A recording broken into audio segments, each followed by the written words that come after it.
नमस्कार दोस्तों, मेरा नाम है अतुल और आपका हमारे YouTube चैनल पर बहुत बहुत स्वागत है। तो दोस्तों, आप सब जानते हैं कि मैंने एक नई सीरीज स्टार्ट की थी। उस सीरीज का नाम है मुग़ल साम्राज्य। मुग़ल साम्राज्य में मैंने बाबर को और हुमायूं को मैंने दोनों को अच्छे से डिस्कस करके पढ़ा दिया था। इसके बाद अगला जो नंबर आता है वो आता है अकबर का। अब बाबर और हुमायूं के बाद में आज हम अकबर को अच्छे से डिस्कस करेंगे और एग्ज़ाम से रिलेटेड जितने भी बिंदु बन रहे हैं उसको आज हम जानेंगे। तो देरी ना करते हुए दोस्तों चलिए आज के टॉपिक शुरू करते हैं। तो दोस्तों सबसे पहले हम पढ़ेंगे अकबर को। तो अकबर का शासनकाल 1556 से लेकर के 1606 ईस्वी तक चला। तो 1556 से लेकर के 1516 ईस्वी तक ये अकबर का शासनकाल चला। पिछले वीडियो में मैंने आपको बताया था कि हुमायूं का शासनकाल कब से लेकर कब तक। तो हुमायूं का शासनकाल 1530 से लेकर 1556 ईस्वी तक चला था हुमायूं का। इसके बाद हुमायूं मर जाता है और फिर इसके बाद अकबर जो गद्दी पर बैठता है। तो 1556 से लेके 1606 ईस्वी तक अकबर का शासनकाल चलता है। अब हम आगे ये जानेंगे कि अकबर का शासनकाल उसने अपना शासन कैसा चलाया, वो कैसा राजा था, उसकी क्या नीतियाँ थीं, तो उसके बारे में आज हम अच्छे से जानेंगे। तो इसके बाद दोस्तों देखिए, अकबर को जो जन्म है, अकबर का जन्म होता है 15 अक्टूबर 1542 ईस्वी में। 15 अक्टूबर 1542 में अकबर का जन्म होता है। और उस समय जन्म उसका कहाँ होता है, तो उसका जन्म होता है अमरकोट के राजा बीरसाल के महल में। अमरकोट के एक राजा थे बीरसाल, उनके महल में अकबर का जन्म होता है। और अकबर के जो पिता थे वो आप सब जानते हैं, हुमायूं है उनका नाम। अकबर के पिता का नाम हुमायूं और उनकी माता का नाम हमीदा बानो बेगम। ये हमीदा बानो बेगम वही हैं जब हुमायूं युद्ध हार जाता है शेर खां से, और हारने के बाद में सिंध प्रांत में जब हुमायूं भाग जाता है तब वहाँ पे उसने 1541 ईस्वी में उसने क्या की थी, एक शादी की थी। ठीक है, 1541 ईस्वी में उसने शादी की थी किससे, हमीदा बानो बेगम से। ठीक है, तो उसी हमीदा बानो बेगम से ये अकबर प्राप्त हुए। इसके बाद अब हम बात करेंगे राज्याभिषेक का। तो अकबर का जो राज्याभिषेक है वो 14 फरवरी, देखिए 14 फरवरी आप लोग याद रख सकते हैं, वैलेंटाइन डे उस दिन। तो अकबर का राज्याभिषेक 14 फरवरी 1556 ईस्वी को होता है। और कहाँ पे होता है इसका राज्याभिषेक, कालानौर पंजाब में। तो कालानौर पंजाब में अकबर का राज्याभिषेक होता है 1556 ईस्वी में। अब आगे संरक्षक की अगर बात करें तो संरक्षक कौन है उनके, बैरम खां। देखिए बैरम खां के बारे में हम जानते हैं, पिछले वीडियो में जो हुमायूं मैंने पढ़ाया था उसमें आप जानते होंगे बैरम खां। जब क्या हुआ था कि 1555 ईस्वी में जब बैरम खां, और बैरम खां कौन था, बैरम खां मुगलों को उस समय नेतृत्व कर रहा था। तो बैरम खां और सिकंदर सूर का जब युद्ध हुआ था, कौन सा युद्ध हुआ था, वो सरहिंद का युद्ध। तो सरहिंद का युद्ध जब हुआ था बैरम खां और सिकंदर सूर के बीच में 1556 ईस्वी में। ठीक है, तो क्या हुआ था कि उसमें बैरम खां जीत गया था और मुगलों को जो दोबारा दिल्ली की सत्ता मिल गई थी। तो ये वही बैरम खां है जो कि संरक्षक के रूप में बना। किसका संरक्षक बना, तो वो अकबर का संरक्षक बैरम खां बना था। ठीक है, अब अगर हम बात करें अकबरनामा, देखिए अकबरनामा का आपने नाम सुना होगा। अकबरनामा क्या है, तो ये अकबर की इसमें जानकारी मिलती है। अकबरनामा में अकबर की जानकारी मिलती है और ये किसने लिखा है, अबुल फजल ने। तो ये इंपॉर्टेंट है, इसको आप लोग याद रखिएगा, अबुल फजल। ठीक है, अकबरनामा अबुल फजल। ठीक है, इसके बाद अगर हम बात करें बैरम खां का संरक्षण, बैरम खां का संरक्षण, तो देखिए बैरम खां का संरक्षण कब से कब तक रहा, तो 1556 से लेके 1560 ईस्वी तक। उसने क्या किया कि 1556 से लेके 1560 ईस्वी तक वो बैरम खां किसकी संरक्षण करता है, अकबर की। क्योंकि अकबर उस समय क्या होता है, 14 साल का होता है। अब हम इसको आगे जानेंगे। देखिए, तो अकबर का संरक्षक कब से कब तक, 56 से लेके 60 तक। तो उस समय होता क्या है कि अकबर होता है छोटा। अकबर जो होता है वो 14 वर्ष का होता है और 14 वर्ष की आयु में वो क्या हो जाता है, वो बादशाह बन जाता है। तो प्रारंभिक जीवन में बैरम खां ने संरक्षण दिया किसको, अकबर को। ठीक है, क्यों दिया संरक्षण, क्योंकि वो 14 वर्ष का छोटा बच्चा था वो। अब अगर हम बात करें तो वहीं पे एक युद्ध होता है पानीपत का। आप सब जानते हैं पानीपत का प्रथम युद्ध जो बाबर ने लड़ा था। पानीपत के द्वितीय युद्ध जानते हैं हम। तो पानीपत का जो द्वितीय युद्ध वो 15 नवंबर 1556 ईस्वी में। ठीक है, नवंबर 1556 ईस्वी में पानीपत का द्वितीय युद्ध होता है। अब इसमें होता क्या है कि अकबर उस समय कहाँ पे था, जब पानीपत का द्वितीय युद्ध हो रहा था उस समय अकबर पंजाब में था। तब वो क्या हुआ था कि आदिल शाह के सेनापति हेमू, आदिल शाह के सेनापति कौन था? हेमू। ये बात आप ये याद रखिएगा। हेमू जो था वो उस समय दिल्ली पर उसने आक्रमण कर दिया, और उस समय मुगलों का सत्ता कौन संभाल रहा था? उस समय मुगल शासक कौन था? तारदी बेग। उस समय दिल्ली में मुगल जो सत्ता संभाल रहा था वो संभाल रहा था तारदी बेग। ऐसे टाइम पास के लिए संभाल रहा था, क्योंकि उस समय कोई था नहीं सत्ता संभालने वाला। तो तारदी बेग नाम का एक व्यक्ति था, वो मुगलों की सत्ता को संभाल रहा था दिल्ली में। तो आदिल शाह का एक सेनापति है, उसका नाम है हेमू। हेमू ने क्या किया कि दिल्ली पे आक्रमण किया और तारदी बेग को हरा करके दिल्ली में अधिकार कर लिया। किसने? हेमू ने। तो हेमू ने तारदी बेग को हराकर दिल्ली में अधिकार कर लिया। अब यहाँ से एग्जाम में एक क्वेश्चन बनता है, ये इंपॉर्टेंट है कि हेमू मध्यकाल में एकमात्र हिंदू शासक था जिसने दिल्ली पर अधिकार किया था। तो ये पॉइंट काफ़ी इंपॉर्टेंट है एग्जाम पॉइंट ऑफ व्यू से, कि जो हेमू है वो एकमात्र हिंदू शासक था जिसने मध्यकाल में दिल्ली में अधिकार किया था। ठीक है, और उसने इस अवसर पर विक्रमादित्य की उपाधि भी रखी थी। ये बात भी आप लोग याद रखिएगा कि जब उसने दिल्ली पर शासन अधिकार कर लिया तो उस समय उसके उपलक्ष्य में उसने क्या किया? विक्रमादित्य की उसने उपाधि धारण की। और विक्रमादित्य की उपाधि धारण करने वाला कौन से नंबर का वो हेमू व्यक्ति था? तो वो था 14वें नंबर का। ये भी आप लोग याद रखिएगा कि हेमू जो है वो 14वें नंबर का विक्रमादित्य की उपाधि धारण करने वाला व्यक्ति था। ठीक है दोस्तों, इसके बाद हम आगे देखेंगे 1556 को हेमू और अकबर के बीच में युद्ध होता है। ठीक है, हेमू और अकबर के बीच में युद्ध होता है, और हेमू के आंख में उस समय क्या होता है? देखिए, मुगलों की सेना उस समय हार रही होती है। अब हेमू और अकबर के युद्ध में अकबर की सेना उस समय हार रही होती है, मुगलों की सेना हार रही होती है। तभी अचानक किसी ने क्या किया कि तीर मारा, और वो तीर हेमू के आंख में जाके लग गई। और हेमू के आंख में जब तीर लग गई तो वो चीज़ वहीं से बस हेमू क्या हो गया? परास्त हो गया, वहीं से हेमू हार गया। और जो बैरम खां था वो उसने हेमू का सिर काटा और सिर काट के अकबर के सामने पेश कर दिया। और जब उसने बैरम खां ने हेमू का जब सिर काट के अकबर के सामने पेश किया तो क्या हुआ कि मुगल से वहाँ पे वो युद्ध जीत गए। और वो जब मुगल युद्ध जीत गए तो क्या किया? मुगलों ने दोबारा दिल्ली पे शासन फिर से स्थापित दिल्ली में हो गया। किनका? मुगलों का। तो मुगलों का शासन दिल्ली में फिर से स्थापित हो गया। इसके बाद अगर हम देखेंगे 1556 से लेके 1560 तक, 1556 से लेके कब तक? 1560 तक बैरम खां के संरक्षण में रहा कौन? अकबर। और बैरम खां उस समय वजीर के पद पर भी रहा। तो वजीर के पद पर कौन रहा? बैरम खां। तो ये भी आप लोग याद रखिएगा। ठीक है, इसके बाद हम आगे देखेंगे बैरम खां की मृत्यु। अब हम देखेंगे, जानेंगे कि बैरम खां की मृत्यु कैसे और क्यों हुई, उसका रीज़न क्या था। तो बैरम खां की मृत्यु कब हुई? 1560 ईस्वी में बैरम खां की मृत्यु हो जाती है। अब ये जानेंगे कि क्यों हुई। तो उस समय देखिए, अकबर को कुछ सरदारों और उनकी धाय माँ से मतलब है कि जो लालन पोषण करती हैं। तो अकबर को लालन पोषण कौन करती हैं? वो करती हैं महम अनगा। महम अनगा जो थी, उनकी धाय माँ जो थी वो, और कुछ सरदार मिलके अकबर को भड़काते हैं। किसके खिलाफ? बैरम खां के खिलाफ। क्योंकि होता ये है कि बैरम खां होता है छोटा, 14 साल का होता है। तो नाम का के लिए अकबर सिर्फ शासक था, बाकी पूरी की पूरी सत्ता बैरम खां संभाल रहा था। तो ये चीज़ें कुछ लोगों को मतलब अच्छी नहीं लगती हैं। जैसे महम अनगा और कुछ सरदार जो उनके सभा में जो सरदार कुछ बैठते थे उनको पसंद नहीं आई। तो उन्होंने क्या किया? अकबर को भड़काना चालू कर दिया, और हुआ भी यही। अकबर भड़क गया, और अकबर जब भड़क गया तो उसने क्या किया कि बैरम खां को मक्का जाने का आदेश दे दिया अकबर ने। अब जब उसने मक्का जाने का आदेश दे दिया तो उसने अपने सरदार का आज्ञा का पालन किया, और वो बैरम खां मक्का जाने के लिए रेडी हो गया।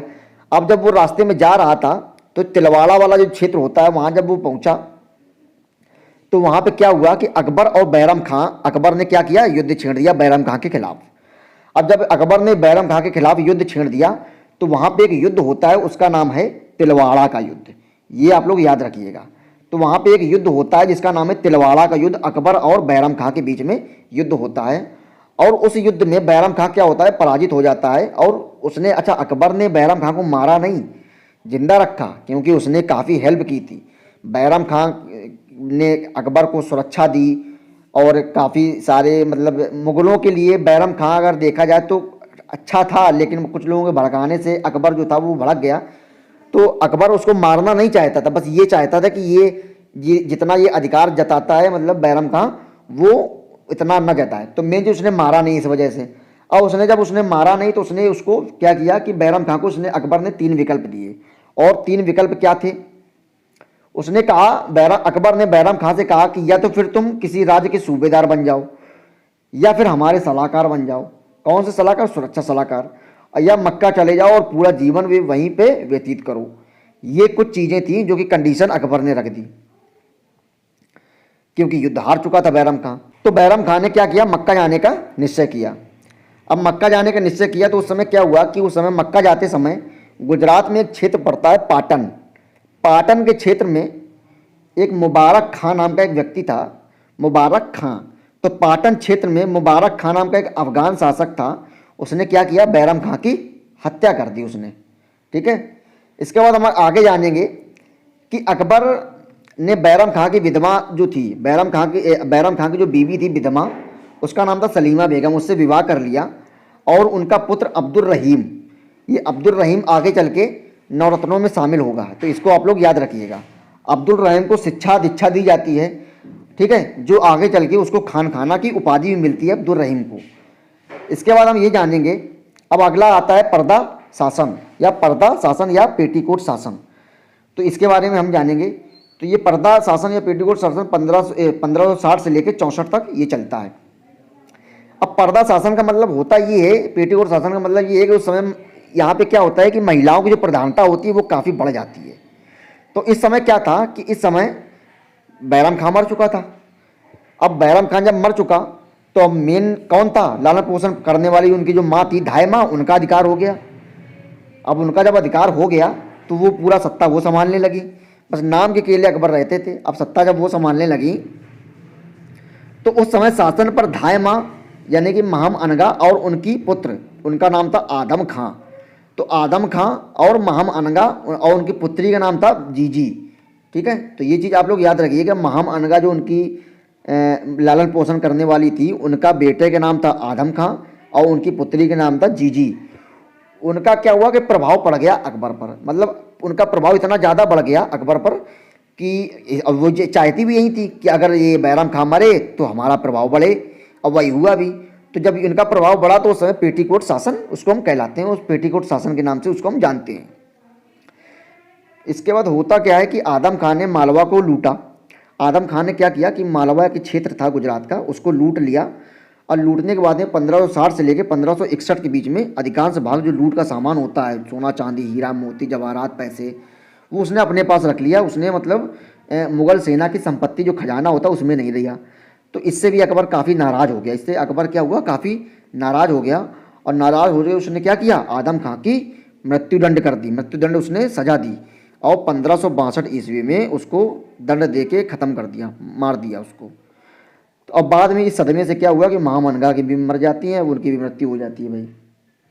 अब इसके बाद हम जानेंगे कि अकबर का विस्तार, साम्राज्य विस्तार, अकबर का साम्राज्य विस्तार कैसे हुआ कैसे नहीं हुआ, इसके बारे में हम जानेंगे। तो सबसे पहला विस्तार आता है मालवा। मालवा क्षेत्र जो पड़ता है उसके बारे में हम जानेंगे। तो मालवा क्षेत्र 1561 ईस्वी में क्या हुआ कि राजा राज बहादुर, उस समय शासक कौन थे? राज बहादुर। राज बहादुर को आदम खां, जो मैंने बताया था कि सोना चांदी आदम खां जो लूट के आता है मालवा से, वो यही वाला युद्ध होता है। ठीक है। तो 1561 ईस्वी में क्या होता है कि आदम खां जाता है राज बहादुर के यहाँ पे मालवा क्षेत्र में और उसको पराजित करके सारंगपुर जो होता है उस पर कब्जा कर लेता है और सोना चांदी लूट के वो ले आता है। इसके बाद आता है चुनार। चुनार को क्या किया? 1561 ईस्वी में आसफ खां ने चुनार के किले पर विजय उसने प्राप्त कर ली। ठीक है। इसके बाद आता है गोंडवाना। देखिए जो मैं पढ़ा रहा हूँ, ये मैं जो बता रहा हूँ कि आदम खां, आसफ खां, ठीक है, ये सब कौन थे? ये सब मुग़ल शासन के सेनापति थे, मुग़लों के सेनापति थे। मतलब ये मुग़लों का विस्तार बढ़ा रहे थे। ठीक है। इसके बाद अगर हम बात करें गोंडवाना की, तो गोंडवाना क्या है कि गोंडवाना में उस समय एक छोटा बच्चा शासक था, उसका नाम है वीर नारायण। तो वीर नारायण नाम का एक बच्चा था जो कि 3 वर्ष का बच्चा था, और उनकी माता जो थी, उनकी माता का नाम था दुर्गावती। तो उस समय गोंडवाना में वीर नारायण 3 वर्ष का जो बच्चा था वो शासक था, और उनकी माता जो थी दुर्गावती, वो उनका मतलब पूरा सत्ता संभाल रही थी। तो हुआ कि 1564 में मुग़लों ने दुर्गावती और गोंडवाना क्षेत्र में हमला कर दिया। मुग़लों ने 1564 ईस्वी में और उस समय क्या था कि उसकी जो माता थी दुर्गावती, वो नेतृत्व कर रही थी युद्ध का। तो वहाँ पे भी मुगल जीत जाते हैं, गोंडवाना क्षेत्र में भी मुगल जीत जाते हैं। अब राजस्थान एरिया में जो राजपूतों का जो एरिया था, तो अब इन्होंने क्या सोचा कि राजपूतों पर अधिकार किया जाए, अकबर ने सोचा। तो सबसे पहले वो गए आमेर, सबसे पहले वो गए आमेर जयपुर, जो कि 1562 ईस्वी में वो गए। अब वहाँ पे देखते हैं कि एक राजा था वहाँ पे, जयपुर का एक राजा था, राजा भारमल। तो राजा जो भारमल था उसने क्या किया कि स्वेच्छा से, मतलब लड़ाई झगड़ा और युद्ध क्यों लड़े, तो उसने क्या किया कि स्वेच्छा से उसने क्या किया कि इसकी अकबर की उसने जो अधीनता जो थी वो स्वीकार कर ली। अब स्वीकार के करने के बाद में उसने क्या किया, वो उसकी पुत्री थी एक, जिसका नाम है हरका बाई, इसी को हम जोधा बाई के नाम से भी जानते हैं। तो ये लोग, आप ये पॉइंट आप लोग बिल्कुल वेरी मोस्ट इंपॉर्टेंट है, इसको याद कर लीजिएगा। हरका बाई, कई की किताबों में हरखा बाई भी लिखा होता है।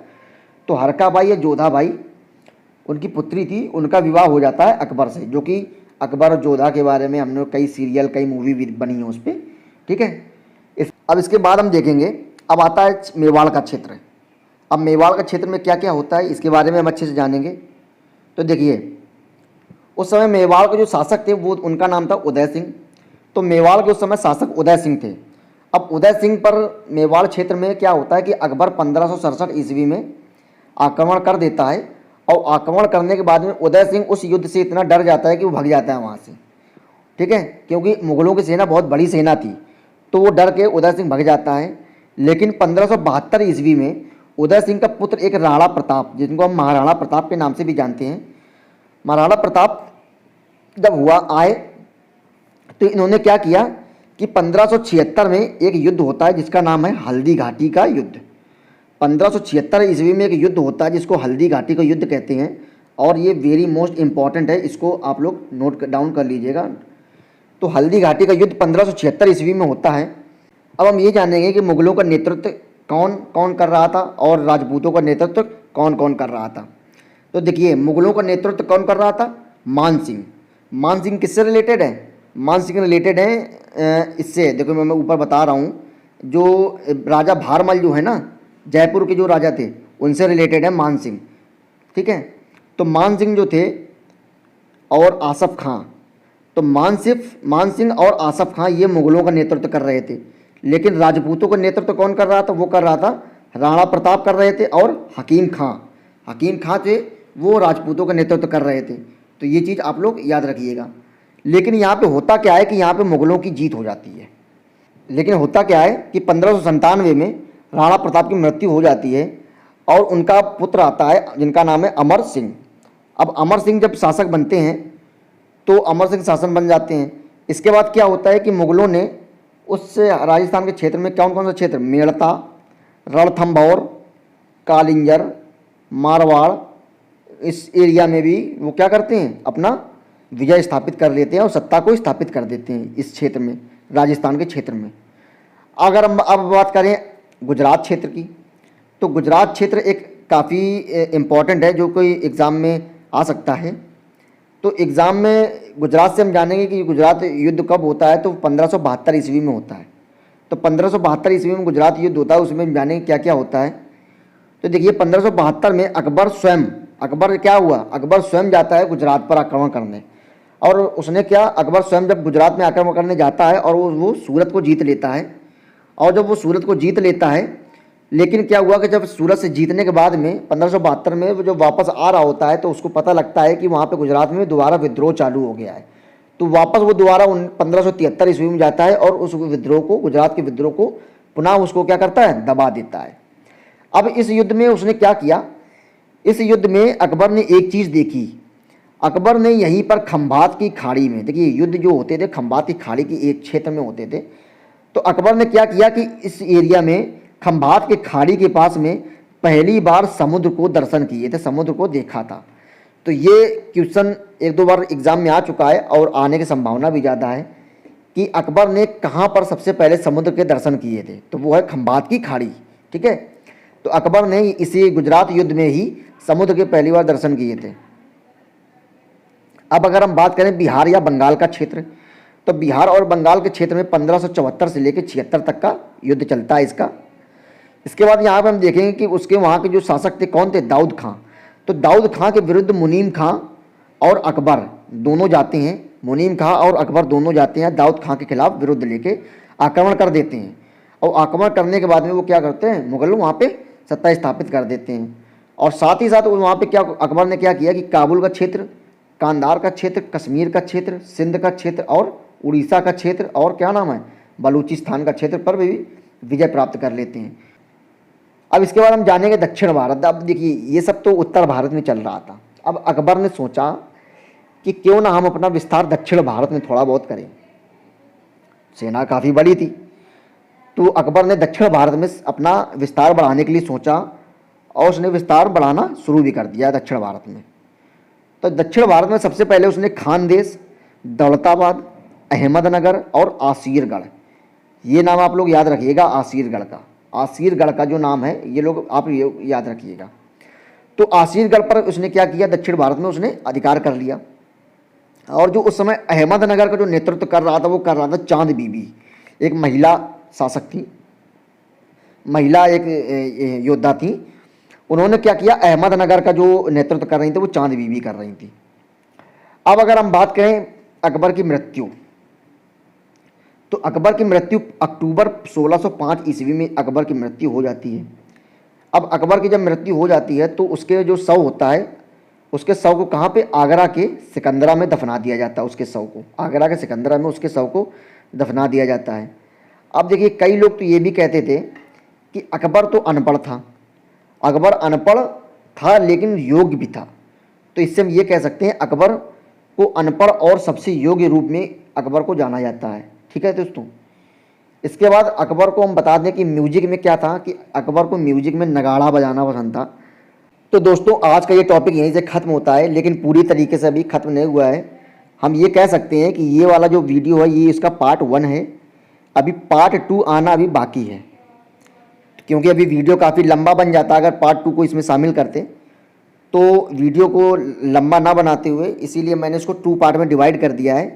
तो ये आज का जो वीडियो है ये इसका पार्ट 1 है, कल इसका हम पार्ट 2 अपलोड करेंगे।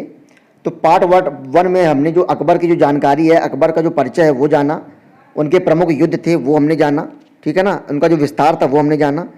अब अगर हम बात करें कि पार्ट 2 में हम क्या जानेंगे, तो पार्ट 2 में हम जानेंगे अकबर ने कौन कौन से प्रमुख निर्माण करवाए, क्या क्या उसने लागू करवाया, कौन कौन से नीतियाँ लागू करवाई, आर्थिक नीति कैसी थी उसकी, कौन कौन से सुधार करवाए और उनके नवरत्न जो थे वो क्या कौन कौन थे। तो उनके बारे में हम जानेंगे अगले आने वाले वीडियो में। तो दोस्तों आज के लिए बस इतना ही, और आप लोग से उम्मीद करता हूं कि आप लोग मेरे इस चैनल को सब्सक्राइब जरूर कर लिया होगा। अगर नहीं किया है तो आप लोग कर लीजिए और बेल आइकन को भी दबा दीजिएगा। तो दोस्तों आज का ये वीडियो हम यहीं से ख़त्म करते हैं और कल हम नया वीडियो लाएंगे। तो कल मिलते हैं दोस्तों, तब तक के लिए नमस्कार, जय हिंद, वंदे मातरम।